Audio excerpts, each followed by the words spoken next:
আসসালামু আলাইকুম, সবাই কেমন আছেন? রামাদান মোবারক।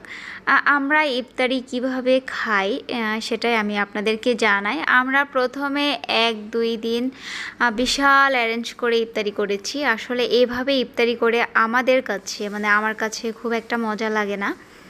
আমরা যখন যেটা খাই ঠিক সেটাই একটা করে বানিয়ে খাই। যেমন আজকে ফালুদা বানিয়ে খাচ্ছি, আরেকদিন আরেকটা কিছু করে খাবো।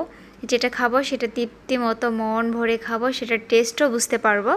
আর বিভিন্ন ইফতারি অ্যারেঞ্জে একবারে একগাদা নিয়ে বসলে সেটার কোনোভাবেই টেস্ট বোঝা যায় না, শুধুই পেট ভরে, শুধু খেলাম পেটটা ভরে গেল। যাই হোক, আপনারা কে কীভাবে খান সেটা অবশ্যই মতামত কমেন্টে জানাবেন। আমরা এভাবে খেতেই পছন্দ করি। এই তো এত ভালো একটা ডেজার্ট, এটা নর্মাল টেম্পার করার পরে ঠান্ডা ঠান্ডা খেতে এত টেস্ট গাইস। শুধু রমজান মাস ছাড়াও গরমের সময় এই ডেজার্টটা খেতে ভীষণ ভালো লাগে। আমি আমার মতো করে তৈরি করি। যদি ভালো লাগে একবার হলেও আপনারা ট্রাই করে দেখবেন। আল্লাহ হাফেজ।